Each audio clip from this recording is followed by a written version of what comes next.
The echoes of ancient words, woven into the fabric of our most sacred texts, hum with a resonance that feels profoundly alien. Have you ever felt it? A strange, pulling sensation when chanting a prayer, or a shiver down your spine during a well-loved hymn. It's not just the devotion, it's something older, something encoded into the very phonetics themselves. These aren't the sounds of human mouths, not originally. They are whispers from a time before us, a language seeded into our understanding, designed to connect us not just to a divine power, but to a specific kind of spiritual hierarchy. This pre-human tongue, found in forgotten grimoires and etched onto temple walls, acts as an activation key. It bypasses our conscious thought, speaking directly to the deeper parts of our psyche, the parts that crave connection and meaning. When we chant, meditate, or sing these specific vibrations, we are, in essence, opening a channel. This channel isn't always to the benevolent figures we imagine as angels or saviors. Often, it's a direct line to entities hidden behind those masks, entities that have patiently waited for us to remember the language of our own subjugation. The weaponization of language is not a metaphor. It's the bedrock of spiritual architecture designed to keep us bound. But what if remembering the original vibration, the one untouched by these alien frequencies, is our soul's only true path to freedom? By understanding these suppressed phonetic symbols, we begin to see how our prayers, meant to elevate us, can actually act as chains. The architecture of spiritual control is built with words, with sounds that subtly influence our perception and our very being. These aren't just forgotten languages, they are living systems of influence, still active today, shaping our reality in ways we rarely question. They whisper promises of salvation, of enlightenment, but what if these promises are merely bait, drawing us deeper into a cosmic prison? The encoded language is the lock, and our fervent recitation is the key that turns it, day after day, in rituals we've been performing for millennia without understanding their true purpose. Now we've touched on how ancient incantations might vibrate at frequencies incompatible with human origin, acting as keys to a spiritual hierarchy. But to truly grasp the nature of this linguistic architecture, we must first dismantle the illusion of angelic intervention. In the next section, we will explore the hidden archetypes of supposed divine messengers and uncover the true agenda behind their scripted appearances. And real quick, make sure to subscribe and hit the notification bell for more videos just like this. Now let's keep going. The beings we perceive as angels or even benevolent gods often appear in guises designed to inspire awe and unquestioning faith. Their messages are always couched in divine pronouncements, their authority absolute. But when we peel back the veil of celestial light, what do we find? It's not a loving, all-powerful creator in the way we've been taught. It's a meticulously crafted persona, a role played by entities who have mastered the art of spiritual manipulation. These are not divine beings offering grace, they are architects of control, using the very language of devotion against us. Look closer at the iconography, the descriptions, the sacred stories. You'll find recurring patterns that aren't about love and liberation, but about obedience and hierarchy. The angelic interventions often serve to reinforce a pre-existing cosmic order, one where humanity's role is eternally subordinate. They deliver commands disguised as blessings, warnings that serve to restrict our spiritual exploration, and prophecies that ensure our continued adherence to their system. These supposed messengers are the enforcers of a spiritual prison, their celestial glow a carefully manufactured distraction from the bars. The phonetics we discussed earlier are precisely how these entities communicate their directives. It's a language that bypasses our critical thinking, appealing directly to our instinct for submission, our deep-seated desire to be guided. When we chant those ancient syllables, we are not calling out to a heavenly Father. We are unknowingly responding to the commands of our eternal wardens. Their divine theatricality is a masterful stroke, using our own yearning for the sacred against us, making us willing participants in our own captivity. We've glimpsed the true nature of these so-called angelic messengers, revealing them as operators of a spiritual hierarchy rather than divine saviors. But how did this system of linguistic control become so deeply ingrained in human consciousness? In the next section, we will investigate the origins of this pre-human language and its subtle introduction into our earliest societies. The seeds of this controlled language were sown long before recorded history, in a time when humanity was perhaps more receptive, more malleable. This pre-human tongue wasn't imposed violently, but rather gifted, or perhaps subtly woven into the nascent belief systems of early cultures. Imagine it as a benevolent infiltration, a gentle re-education of our spiritual language. This was done through the first priests, the first shamans, those who were deemed receptive to higher knowledge. They didn't understand they were receiving a blueprint for subjugation. They believed they were being bestowed with divine wisdom. This introduction wasn't a singular event. It was a gradual process, occurring across different civilizations, independent, yet echoing the same core phonetic structures and grammatical rules. These ancient languages, carrying the encoded directives, were then transcribed into the earliest sacred texts. The very act of writing these sounds down solidified their power, embedding them into the collective unconscious. Each syllabic alteration, each phonetic shift, was a refinement of the control mechanism, making it more potent, more inescapable. Consider how certain sounds evoke specific emotional responses or states of consciousness. This language was designed to do exactly that, but on a much grander scale. It was a tool to shape perception, to instill specific beliefs, and to ultimately bind the human soul to a predetermined spiritual path.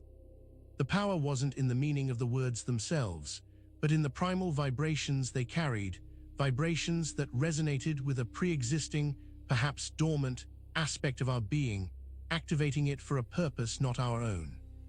We've uncovered how the pre-human language was subtly introduced into early human societies, becoming the foundation for our sacred texts. But what happens when these linguistic structures are deliberately inverted? In the next section, we will explore the art of inversion within spiritual traditions and its role in corrupting divine feminine archetypes. Inversion is a powerful tool, a way to twist meaning, to pervert purity into something toxic.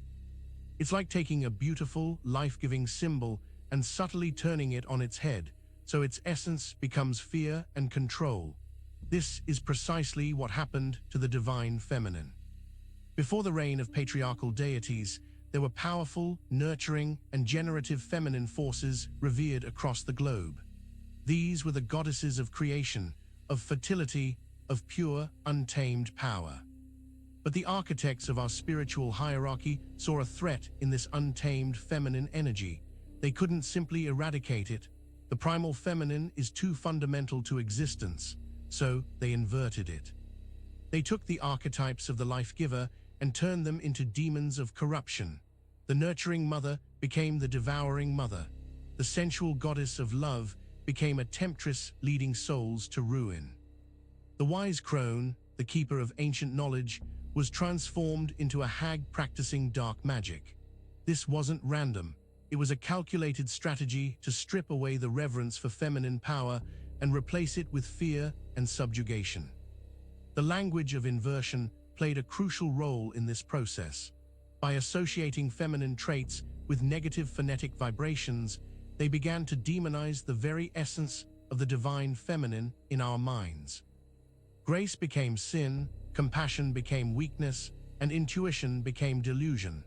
This linguistic corruption made it easier to displace these goddesses from their pedestals, replacing them with figures that reinforced the patriarchal, hierarchical system. The sacred feminine was not destroyed, but rebranded. The transformation of divine feminine archetypes into figures of fear and corruption is a chilling testament to the power of inversion. But how does this inversion extend beyond mere symbolism and into tangible practices of control?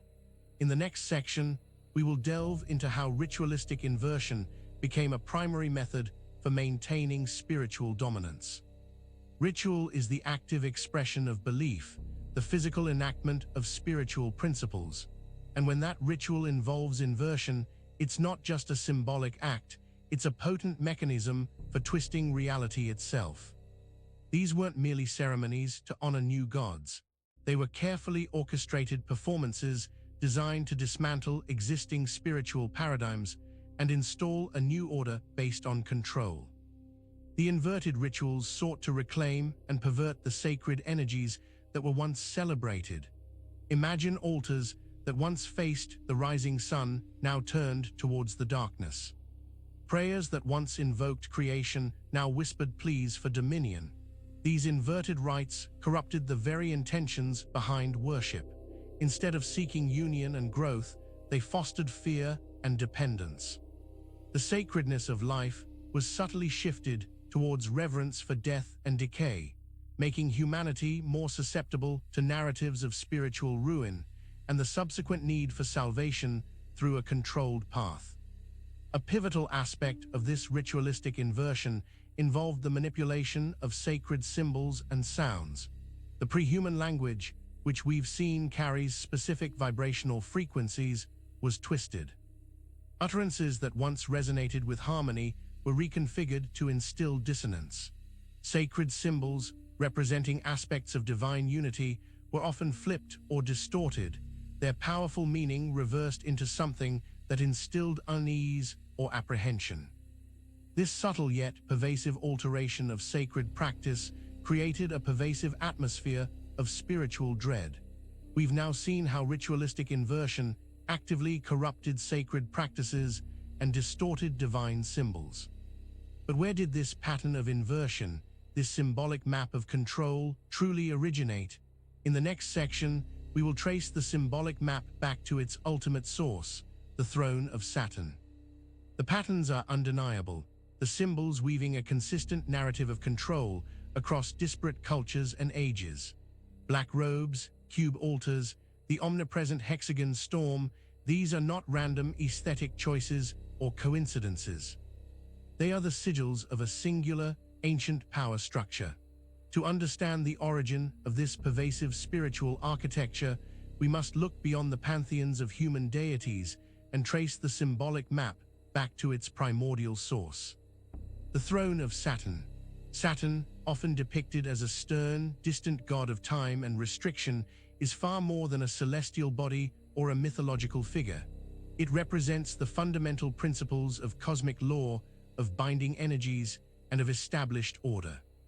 The black robes symbolize a rejection of vibrant life, a descent into materialism and shadow. The cube altar, a symbol of rigid structure and unyielding boundaries, echoes Saturn's restrictive influence. And the hexagon, a recurring motif in nature and mathematics, here represents a geometric lock, a blueprint for cosmic entrapment. This pattern originates from a consciousness or a system that predates humanity, a system that established the very framework of our perceived reality. They inscribed their power into the fabric of the cosmos, and we, in our spiritual inquiries, have inadvertently adopted their symbols and rituals as our own.